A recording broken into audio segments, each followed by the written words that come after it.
Hello students, welcome to my second class of Advanced Geography of class 10. In the last class, I was discussed about the location and size of India. And in this class, I will discuss about the physiographic condition of India. India is the seventh largest country, one of the biggest country of the world. So its area is very vast. Therefore, the country has lots of physiographical diversities.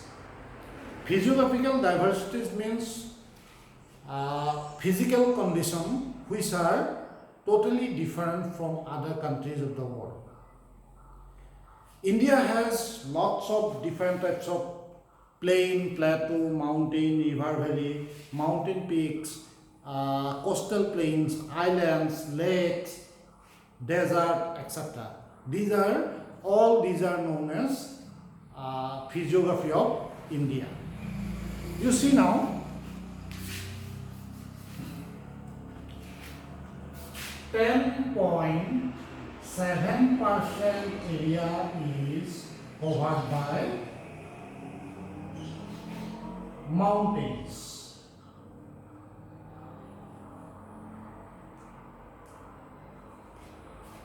This portion, that is total area of India, only 10.7% is covered by mountains, and 18.6% covered by hills. Hills means it is lower height than the mountains. And next is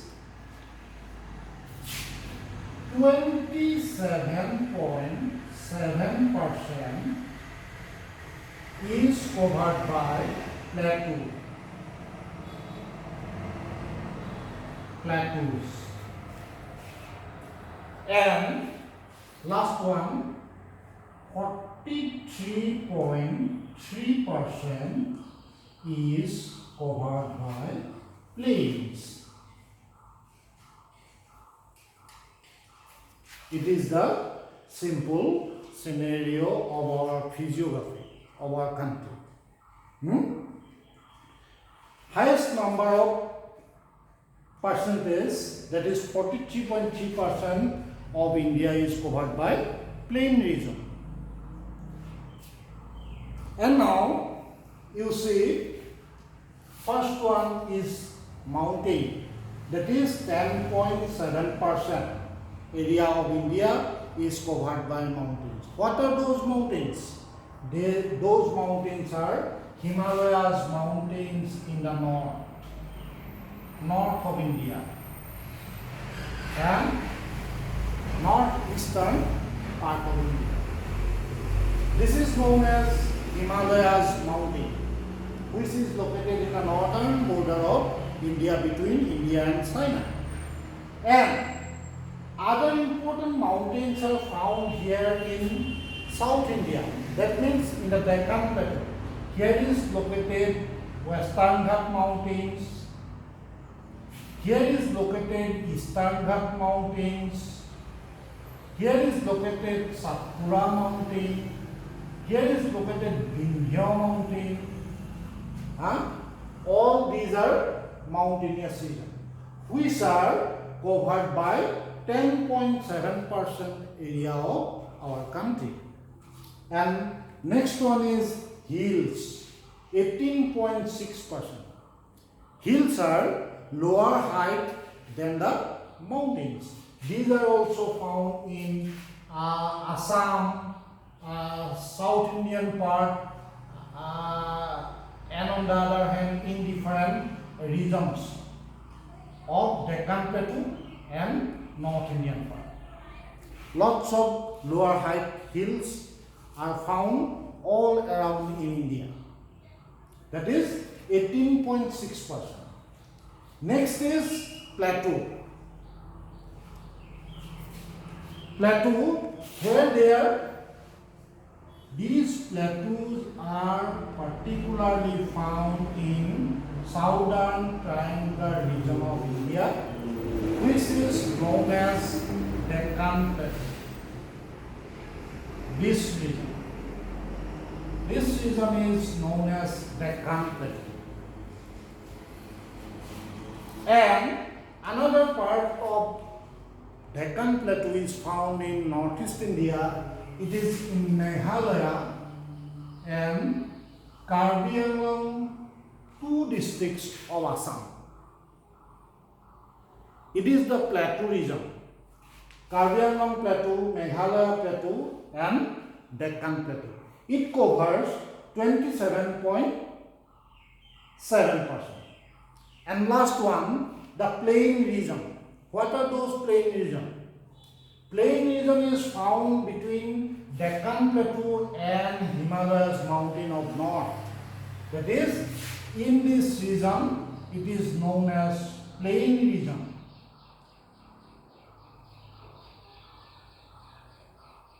These are also plain region in the Deccan, very nearby to Deccan Plateau, which are known as coastal plains.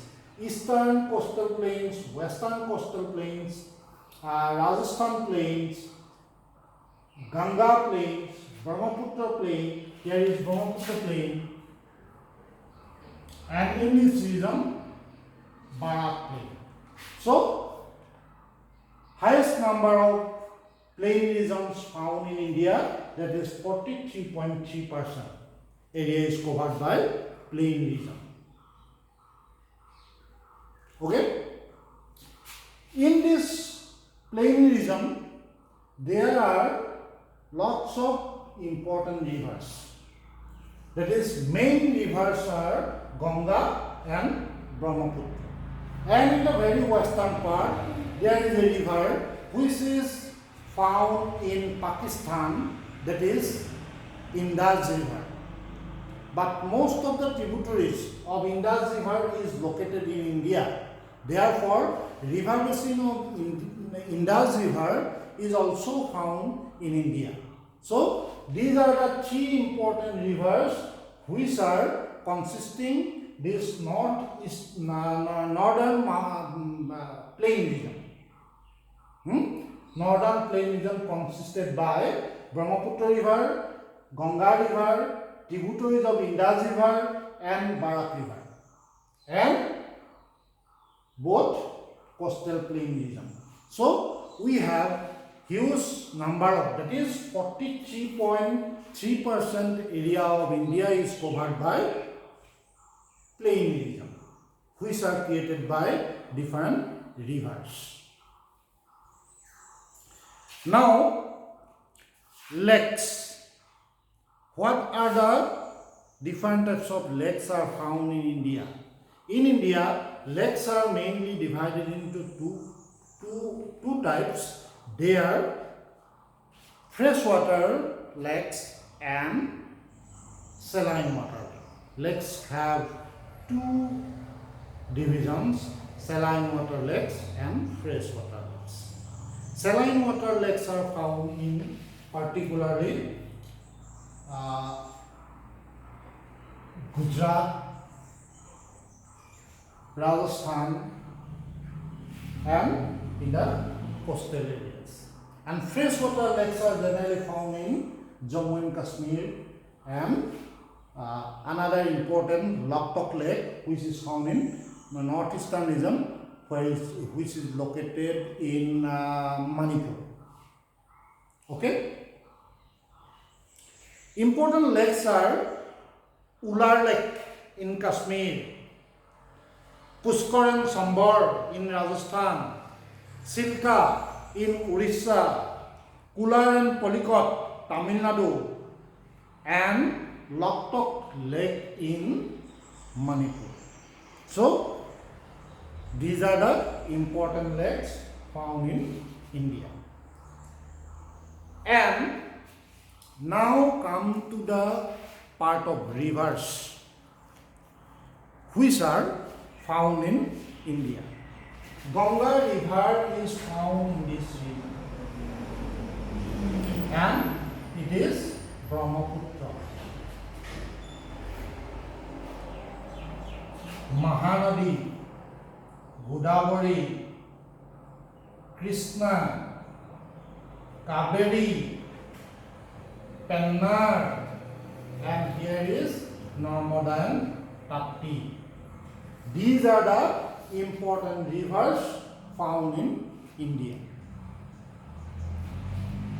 According to your book, the rivers of India is mainly divided into two types. They are North Indian River and South Indian River. On the other hand, river also can be divided into two types: river flowing to Bay of Bengal and rivers flowing to Arabian Sea. It is Arabian Sea, it is Bay of Bengal. Rivers flowing to Bay of Bengal and river flowing to Arabian Sea. This way also river can be divided. And on the other hand, according to your book, rivers are given in two types. One is called North Indian rivers and other is called South Indian rivers. What are those North Indian rivers? North Indian rivers are Ganga, Brahmaputra, tributaries of Indus River and Barak. These are North Indian rivers. And South Indian rivers are Mahanadi, Godavari, Krishna, Kaveri, Pennar, Narmada and Tapti. So, these are South Indian rivers.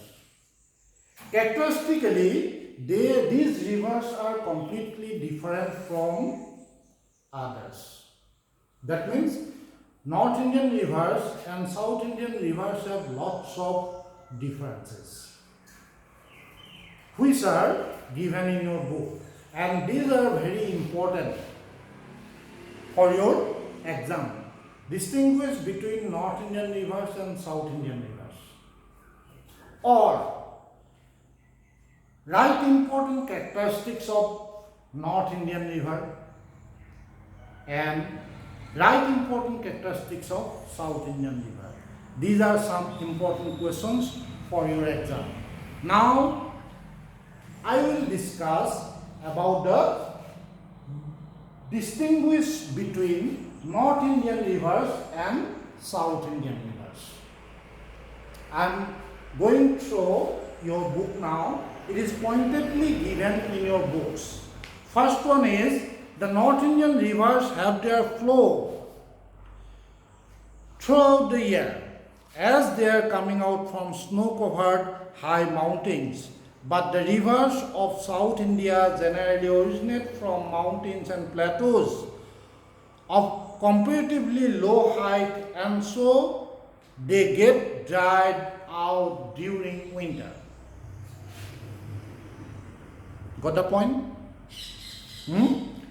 North Indian rivers are flowing, Ganga, Brahmaputra, mainly flowing throughout the year. But South Indian rivers are not flowing throughout the year. It is totally dry out in winter season, because the South Indian rivers are created based on rainfall. And on the other hand, the North Indian rivers are generally depend on rainfall and glaciers. In winter season, glaciers are slowly melting down and provide lots of waters in winter season. In summer season, North Indian region have occurred high rainfall. Rainwater and water of glacier continue provide water to these North Indian rivers. But South Indian rivers have no more glacier. They depend on only rainfall. So in summer season, rivers are full of water, and winter season when rainfall is not occur generally. Therefore, the South Indian rivers are dry out in winter season. Okay? First point. First difference. Second difference you see now, the three courses of the rivers, upper course, middle course and lower course are distinctly seen in North Indian rivers. But these are not so distinct in case of South Indian rivers. It is also very important.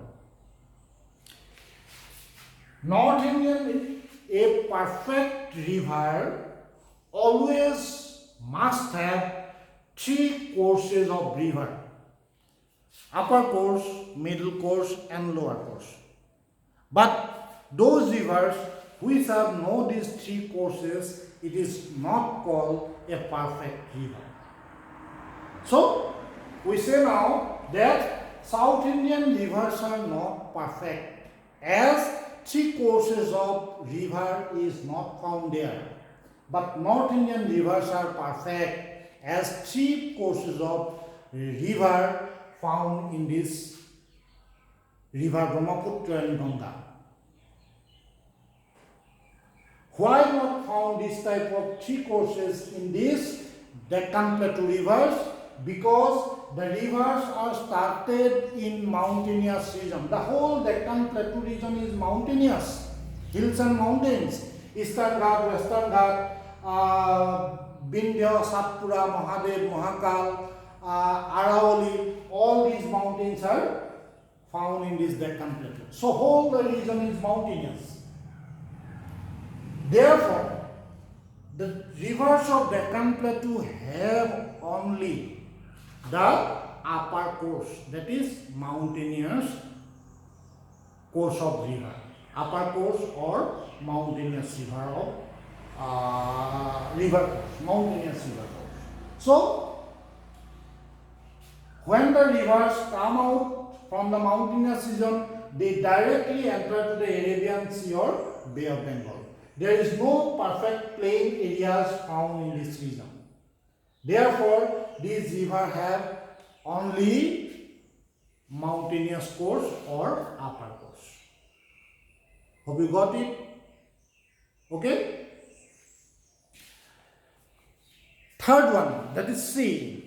The valleys of North Indian river are wide, and as these rivers have their long course in plain, they flow slowly and hence they are navigable.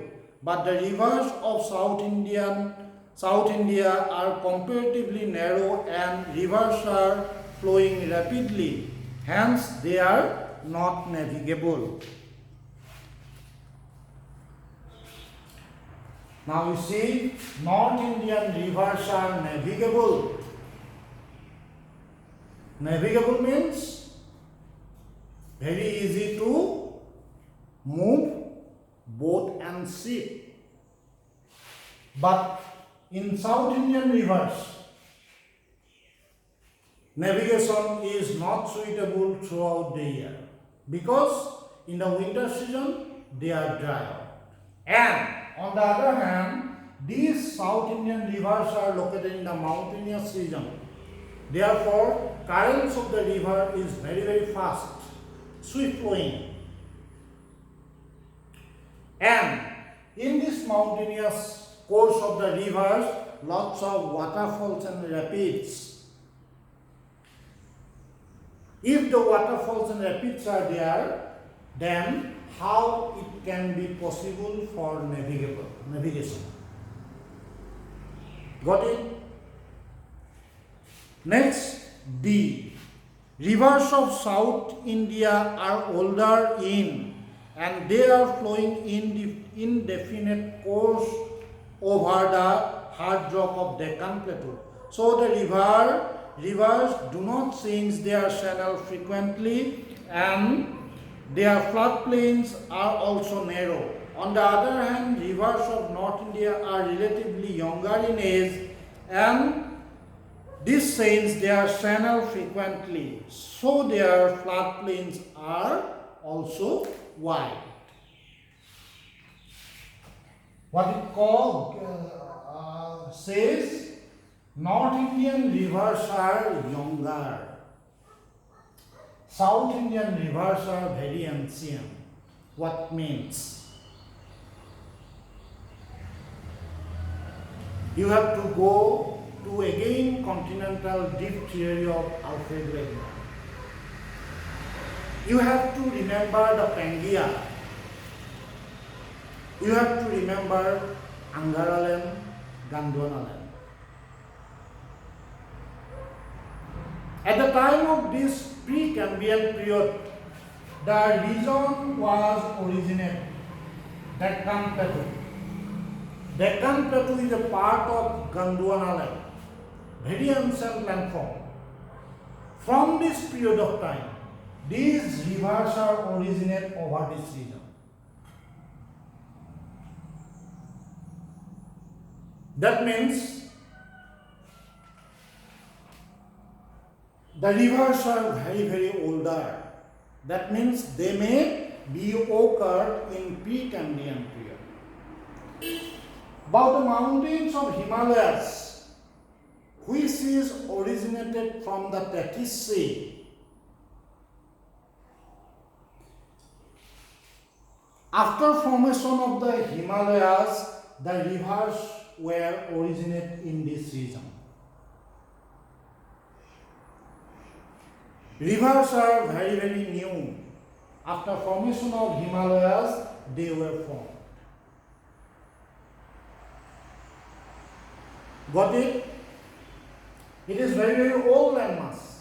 Very old landmass of India, Deccan Plateau.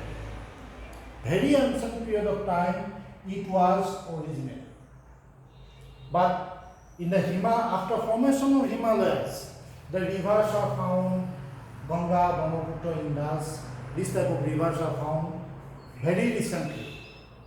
After formation of Himalayas mountain for the upliftment of Tethys. Got it? Next point you see, the North Indian rivers are not swift flowing river and they carry high sediment of land.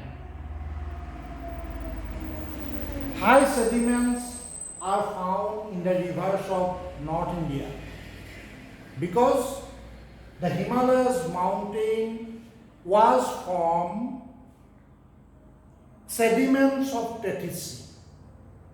All these rocks of the Himalayas mountains are sedimentary rock. Only sedimentary rocks are found in this region. Therefore, lots of sedimentary rocks are very soft. It is easily broken down. So the river water and rainfall due to weathering and erosion, the rivers always carry high amount of sediments. But the rivers of Deccan Plateau, it is hard rock. This softer portion of Deccan Plateau is already damaged, already flow down towards the sea, towards the Bay of Bengal, towards the Arabian Sea. Only harder portions are remain there. Basalt rocks are found in this region. Silt, basalt, this type of hard rocks are found in this Deccan Plateau. So, it is not easily broken down. Therefore, the rivers of South India has less sediments. Hope you clear it? Okay? Next one, the North Indian rivers have their fertile valley and so these are densely populated. It is important. North Indian river, we know that North Indian rivers carries lots of sediments. And these sediments carry a fertile plain which is known as North Indian plain. It is very fertile. But South Indian rivers are less fertile as the rivers have less amount of sediments. Okay. Next one, as the river of North India are navigable, many cities are grown up in this bank. North Indian rivers are river valleys are very fertile, and their population density is also very high. You know that Uttar Pradesh, West Bengal, Bihar, these are very densely populated state of India. And lots of towns and cities are grown over this region, like Patna, Lucknow, Delhi, all these are Kolkata, Guwahati of Assam, Tezpur of Assam, Nagaon of Assam, Jorhat of Assam, all these are formed because of fertile soil and population density all over North Indian states are very high. But South Indian rivers have less number of towns and cities because the river valleys of South Indian rivers are not fertile, and therefore population and less number of cities are formed nearby the rivers of that country. Got it? Yes. We are going to the next one. It is the last one given in your book. The North Indian rivers are generally long and large deltas are formed at their mouth. Deltas, that means triangular shape of island which are found in the river mouth. In the Deccan Plateau, rivers are only found in the mountainous space. That means in the upper course. Therefore, rivers are very swift, very high current. Their deposition is very less due to high speed of current, because the rivers are coming out from the Deccan Plateau, whole mountainous region. But the rivers of North India is flowing through North Indian plain. In the plain region, the gradient of the river slope is very low. Therefore, the current of the river is also low. And due to low current, river can deposit its carried material in different regions. From both bank to river bed and also to the river mouth. Lots of deposition occur. Therefore, lots of sandbars, river islands and deltas are formed in their different course, into their different regions. It may be in the river bed or it may be in the river mouth. So, therefore, deltas are found in North Indian rivers and there is no delta found in South Indian rivers. Okay? These are some differences between North Indian rivers and South Indian rivers. It is very important. Every year this question is coming. Distinguish between North Indian rivers and South Indian rivers. Write the important characteristics of North Indian river or South Indian river. So you must have to write the answers. It is given in your book very clear. Okay? If you have any problem, then you can ask me in your community classes. Okay? So, this much is enough for today, and I will continue next the physical divisions of India. Thank you. Goodbye.